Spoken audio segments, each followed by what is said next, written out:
बुद्धि घटे बहु भोजन खाए। प्रेम घटै नित ही कुछ मांगत, माने घटै नित पर घर जाए। दयाल काहे सुनर नर मूरख, पाप घटे हरि के गुण गाए। दयाल काहे सुनर नर मूरख, पाप घटे हरि के गुण गाए। दयाल काहे सुनर नर मूरख, पाप घटे हरि के गुण गाए। प्रेम घटै नित ही कुछ मांगत, माने घटे नित पर घर जाए। माने घटे नित पर घर जाए। रोज रोज किसी के घर मत जाना, सम्मान घट जाएगा। देखने वाले संदेह करेंगे कि इनके घर में रोज रोज क्यों आता है। तुम्हारे ऊपर लांछन लग जाएगा, दाग लग जाएगा, कलंक लग जाएगा। राजस्थान कोटा में 2 साधु किराए से मकान में रहते थे। साधु भेष में थे, साधु वाधु तो पूरे थे नहीं। तो उनके यहाँ कुछ लड़कियां आती थी, तो अड़ोस पड़ोस के लोग देखते थे तो उनको संदेह होता था ये लड़कियां क्यों आती, इनके साथ इनके पिताजी आए, पति आए, ये लड़कियां क्यों आती। तो पड़ोसी लोग सोच रहे थे कभी दांव मिलेगा तो इनको सुधारूंगा। तो एक दिन दांव मिला तो उन दोनों की मोटरसाइकिल फूंक दिया पड़ोसियों ने। मोटरसाइकिल फूंक दिया तो उन्होंने कहा क्यों फूंका? बोले कभी दांव मिलेगा तुम दोनों को भी फूंक दूंगा। बोले क्यों फूंक दोगे? बोले देखे देखा नहीं जाता, इतना गलत काम। उनके साथ बैठो मत, जिनके साथ बैठने से तुम्हारे चरित्र पर कलंक लग सकता है। उस गली में निकलो मत, जिस गली में निकलने से तुम बदनाम हो सकते हो।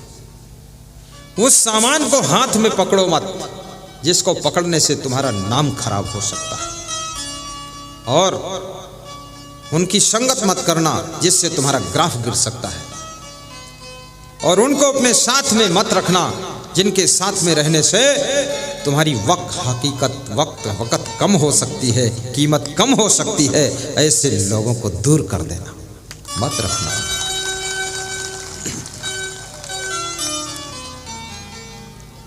मैं तो इन चीजों में बहुत सावधान रहता हूं, क्योंकि सम्मान को बनाना बड़ा कठिन होता है और सम्मान को खोना बहुत आसान होता है। सम्मान बनाने में सदियां गुजर जाती हैं, शताब्दियां गुजर जाती हैं, पीढ़ियां गुजर जाती हैं। बाप दादों ने मुश्किल से सम्मान खड़ा किया था इस कुल कुटुंब और परिवार का। एक बेटे की छोटी सी गलती से सम्मान सब मिट्टी में मिल जाता है। इसलिए कृपया परिवार का हर सदस्य सावधानी बरते, ताकि जो अपनी फैमिली का सम्मान सदियों से चलता चला आ रहा है वो सम्मान में दाग न लगने पाए।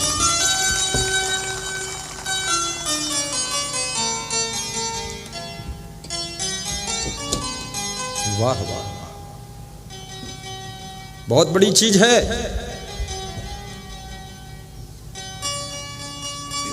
दाग लगे जाएगा, नाम डूब जाएगा, विधायक आ जाएगा। पूर्व विधायक जुगल किशोर गुप्ता को व्यास गादी धन्यवाद दे रही है।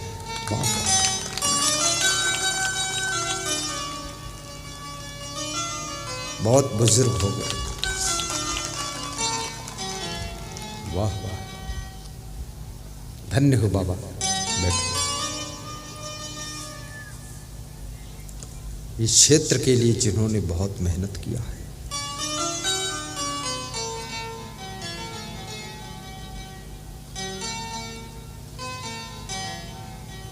वाह वाह। अनूपपुर के पुलिस अधीक्षक आने वाले, शाम को आएंगे। इतना एडवांस पर्ची भेजते हो। लिखते भी नहीं, शाम को आएंगे। मैं सोचता आ चुके।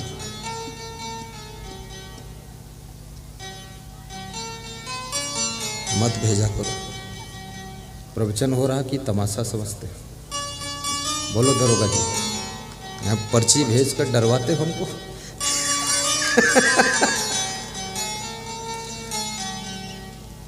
श्री मांगीलाल सोलंकी एसपी साहब के भी आने के विचार है।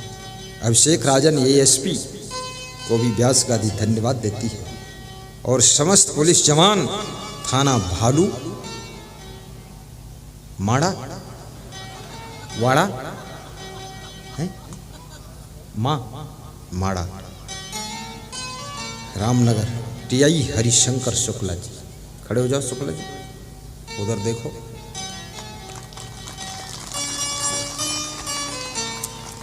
वाह वाह, शुक्ला जी भी मजेदार है, भोला भाला है। कोई अहंकार नहीं है कि मैं टीआई हूँ, टाइट कर दूंगा। वो समझ रहे गुरुदेव सबको राइट कर रहे हैं, अब टाइट की जरूरत कम पड़ेगी।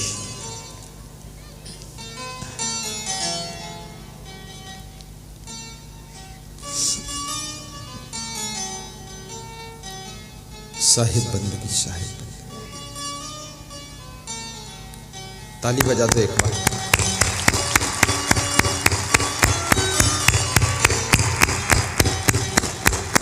बजाते रहो। हाँ बस, लोग कहेंगे पागल है ये सब। बजाते रहो। वाह वाह, साहिब बंदगी। तो तीसरी चीज बहवाशनम, बुद्धि घटे बहु भोजन खाए। बहुत भोजन खाने से बुद्धि घट जाती है, इसलिए कम भोजन खाना और थोड़ा व्यायाम भी करना, थोड़ा पैदल भी चलना। पैदल चलने से 43 रोग समाप्त होते हैं और योगा करने से एक भी रोग नहीं रहता है। कम खाने से शरीर निरोग रहता है, अधिक खाने से शरीर कभी स्वस्थ नहीं रहता है। बुद्धि का स्मरण घट जाता है। हंसने से मेमोरी स्ट्रांग होती है, दुखी रहने से बुद्धि कम हो जाती है। चिंता करने से शांति और स्वास्थ्य दोनों नष्ट हो जाते हैं। टेंशन करने से प्रसन्नता का विनाश होता है और सुंदरता का विनाश होता है। जितना ज़्यादा टेंशन करोगे बदसूरत होते चले जाओगे। और टेंशन करके तुम कुछ नहीं पाओगे इस दुनिया में, क्योंकि कोई भी कुछ नहीं पाया है। कितनी ही टेंशन करो, जो मिला है उसका आनंद लीजिए, जो खो गया है उसको भूल जाइए, जो मिलने वाला नहीं है उसकी दौड़ छोड़ दीजिए, और जिसको मिलने के आसार हैं उसके लिए प्रयास कर लीजिए। लेकिन जो है उसमें आनंदित रहो।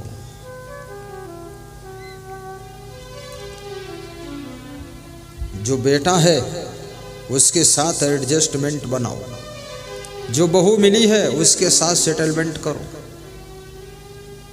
ज़्यादा उलझोगे कुछ उपलब्धि नहीं होगी, बल्कि नुकसान ज़्यादा होगा। साहिब बंदगी, कुचेलिनम दंत मलोपधारणम बहवाशनम निष्ठुर भाषणम चा। और चौथी चीज, जिस घर के लोग निष्ठुर वाणी बोलते, निष्ठुर वाणी समझते हो, बहुत दुख देने वाली बात कहते हैं, कठोर बोलते हैं, जिनकी वाणी बाण से ज्यादा घाव करती है, ऐसे घर में दरिद्र आ जाता है। यदि स्त्रियां चाहती मेरे घर में धन धान्य पूर्ण हो, मृदुभाषी बनो, अपने पति से बहुत मधुर बोला करो। कितनी स्त्रियां पति से ऐसे बोलती हैं, बिल्कुल काट काट कर खाती है, और कितने पति लोग तो ऐसा कड़क बोलते हैं। पत्नियां रोती हैं, बैठकर सिसकती हैं कि एक पति रावण जैसा मिला है, क्या करूं, बहुत दुख लग जाता है। शादी होने के बाद कभी कभी अपनी पत्नी को खुश भी तो किया करो, उसके साथ बैठकर हंस भी तो लिया करो। इतना टेंशन में क्यों रहते हो, इतनी हाय हाय क्यों करते हो, क्या मिलने वाला? अब जब से मोबाइल आ गए हैं तो पति पत्नी मोबाइल में अटके रहते हैं, सब मोबाइल में बस देखते रहते एक दूसरे से बात करने का टाइम नहीं। प्रेम की गंगा बहाते चलो, जीवन को निर्मल बनाते चलो।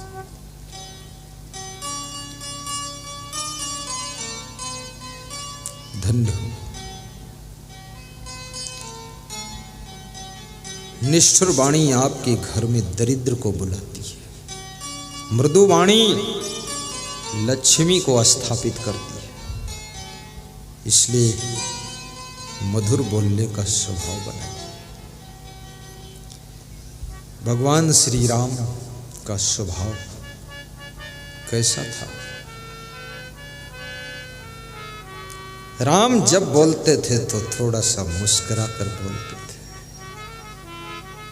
देखना, वाणी को यदि प्रभावशाली बनाना है, मधुर बनाना है, तो खुश होकर के बोलिए, प्रसन्न होकर बोलिए, थोड़ा मुस्कुरा कर बोलिए। आपकी वाणी अमृत वाणी हो जाएगी। जब केवट ने नाव लाने से मना किया है तो राम कैसे बोलते हैं? कृपा सिंधु बोले मुस्काई, सोई करु जेहि तव नाम न जाई। हे केवट, तुम वही करो जिससे तुम्हारी नाव सुरक्षित रहे। केवट ने कहा, मैं चरण पखार लूंगा तो नाव बच जाएगी। तो भगवान स्वयं कहते हैं, यदि ऐसा है तो बेगियानो जल पाई पखारू, होत विलंभ उतारहु पारू। जल्दी जल लाइए, चरण पखारिए, देर हो रही है, मुझे गंगा पार कीजिए। केवट ने कहा, प्रभु 14 साल का वनवास है, 1 साल यहीं रह लोगे तो क्या फर्क पड़ता, 14 साल बिताना है आपको, देर किस बात की? कोई लक्ष्य तो है नहीं, खाली वनवास में 14 साल काटना है। राम ने कहा, भगवान वही होता है जो कभी लक्ष्य विहीन नहीं होता। इस वन के अंदर भी मेरा बहुत बड़ा लक्ष्य है, इस वन को शांति वन बनाना है, यहाँ राक्षसों का प्रभाव खत्म करना है, जिसके लिए 14 वर्ष मुझको लगेंगे। बड़ी योजना बनानी है, राक्षसों का विनाश करना है, साधु संत ऋषि मुनि सज्जनों को शांति प्रदान करना है। इसलिए मुझे देर हो रही है, यहाँ टाइम नहीं पास करना है। भगवान समझाते हैं कि टाइम पास करने की आदत को छोड़ दो। भगवान को भी देर हो रही, वो कह रहे हैं देर हो रही। कल मैं गया था लेखन दास चंद्रा जी के यहाँ, खड़े हो, पधरौनी इनके यहाँ गया था। इनकी वाइफ माधुरी देवी बड़ी व्यवस्था किया। ये धार्मिक भी है, धनवान भी है, 2-2 जेसीबी नई नई कारें खड़ी, बहुत पैसे वाला आदमी है। पैसे वाला है लेकिन प्रेम वाला भी है, दिल वाला भी। बड़ी अच्छी पधरौनी कराए। रात में सबको भजिया और चटनी, बर्फी, जो भी माल छकना है छको। सब साधुओं ने रात में चटनी पी लिया, सब उठा के बैठिए, बहुत सेवा की। लोहासुर भी गया था। लोहासुर में जीवनदास चंद्रा जी के यहाँ, जीवनदास महाराज खड़े हो जाओ। ये जीवनदास महाराज बड़ी अच्छी सेवा किया, ऐसे भाव से सेवा। कबीर मंदिर बनाया है, कबीर के प्रति बहुत आस्था। मंदिर में भी ले गए 1 मिनट, घर में ले गए, पंडाल लगाया, वहाँ प्रवचन भी हुआ। फिर गांव पूछा क्या नाम, बोले लोहासुर। तो हमने कहा अच्छा हुआ जो महिषासुर के यहाँ नहीं आएगा। बैठो बैठो, बहुत बड़ा विचित्र नाम है गांव। एक और सज्जन के यहाँ मैं गया, कौन गांव था, जोगी टोला में गया, मेढ़ई दास के यहाँ। कहाँ है मेढ़ई दास, खड़े, ये देखो, बहुत बड़ी श्रद्धा, बड़ा सुंदर चरण पूजा किया, आरती वंदन किया, थोड़ा सत्संग सुनाया। फिर मैंने कहा 2 दिन के लिए बुलाना कर, 2 दिन में फंसा दिया हमको। 2 दिन। अब इस क्षेत्र में पहली बार अनूपपुर जिले में मैं आया हूँ, तो मेरी इच्छा है अब हर साल आता रहूं जिले में, कहीं ना कहीं आता रहूं। बोलो माननीय विधायक श्री जुगल किशोर गुप्ता जी, सही बात, आता रहूं। ठीक। भगवान राम को भी देर हो रही है, होत विलंब उतारो पारू। ये चौपाई संकेत कर रही है कि टाइम पास कभी मत करना, फटाफट काम को करना, क्योंकि जो समय बचेगा उस समय में कुछ तुम नया कर सकते हो, बड़ा कर सकते हो, कुछ दूसरा कर सकते हो। यदि समय तुमने गंवा दिया है और तुम्हारे पास समय ही नहीं बचा है कुछ करने के लिए, तो नया कुछ करने का चांस आ गया तो तुम कैसे कर पाओगे। इसलिए टाइम की भी बचत करना सीखो।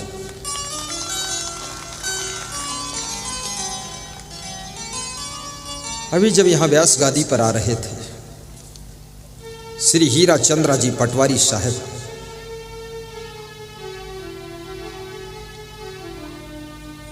के मकान का भूमि पूजन हुआ, तो मैं बहुत जल्दी जल्दी कर रहा था, फटाफट लड्डू बंटवा दिए, कलाकंद बंटवा दिया। और वो हीरा चंद्रा, खड़े हो पटवारी साहब, कहाँ? बहुत अच्छा भूमि पूजन हुआ, फटाफट उसने दक्षिणा दे दी, साधुओं को भी दे दिया। जितने साधु गए थे माला माल हो गए। बहुत अच्छा मकान बनकर खड़ा होगा, जब मकान बनेगा तब फिर आऊंगा उसमें। श्री राम रतन जी चंद्रा, उन्होंने भी चरण पूजन के लिए अपने नए मकान में बुलाया, लेकिन मैंने कहा देर हो रही। श्री पूरन जी ने कहा एक और मकान है, तो हमने कहा बस 1:30 बज गया है, व्यास गादी पर हजारों लोग इंतजार कर रहे हैं, होत विलंब, पार करो जल्दी। दौड़ के आ गया। बेगियानो जल पाई पखारू, होत विलंब उतारहु पारू। वाह! राम ने केवट के साथ में जबरदस्ती नहीं किया, मुस्कुरा कर कहा है देर हो रही है, जल्दी चरण पखारो, पार उतारो। केवट ने चरण पखार लिया, नाव पर बिठा लिया, लेकर चल दिया। जब उस पार कर दिया तो राम के मन में संकोच आ गया कि उतराई भी तो देना चाहिए। उतरी ठाड़ी भय सुरसरी रेता, सिय राम बहु लखन समेता। केवट उतरी दंडवत कीन्हा, प्रभु ये सब कुछ मैं कछु नहीं देखा। उतराई, गंगा से पार करने वाले केवट को उतराई देने के लिए राम संकोच कर रहे हैं। सीता जी अंगूठी उतार कर दे देती हैं कि अंगूठी दे दो मेरे राम, तुम संकोच मत करो। जो पत्नी अपने पति को संकोच से मुक्त कर देती है वो सीता के समान होती है, और जो पति को हमेशा संकोच में डाल देती है वो फिर कौन है? पता लगा लेना, मैं नहीं बताऊंगा। पति को संकोच में मत डालो। केवट उतर दंडवत कीना, प्रभु ये सकुच मैं कछु नहीं देना। गंगा पार उतारने वाले केवट को राम अंगूठी दे रहे। संत महात्मा तो आपको भव सागर से पार करने वाले, इनको भी कुछ उतराई देना चाहिए। उतराई में दक्षिणा देना चाहिए, और दक्षिणा में प्रथम दक्षिणा अपने अवगुण दान करना चाहिए। जब अवगुण दान करोगे तभी भवसागर से पार हो जाओगे। और तुम्हारे पास में अवगुणों की क्या कमी है? बड़ा लंबा चौड़ा स्टॉक है सभी के पास। 2-4 अवगुण दे भी दोगे, फर्क क्या पड़ेगा? अवगुण और अवगुण के साथ में जब तुम धन दान करते हो तो वो धन दान 1000 गुना पुण्य तुमको प्रदान करता है। अगर अवगुण दान नहीं किया और खाली धन दान किया तो केवल धन दान का 1 गुना पुण्य मिलता है। अवगुण के साथ में जब धन दान कर देते हो तो हजारों गुना ज्यादा पुण्य प्राप्त होता है।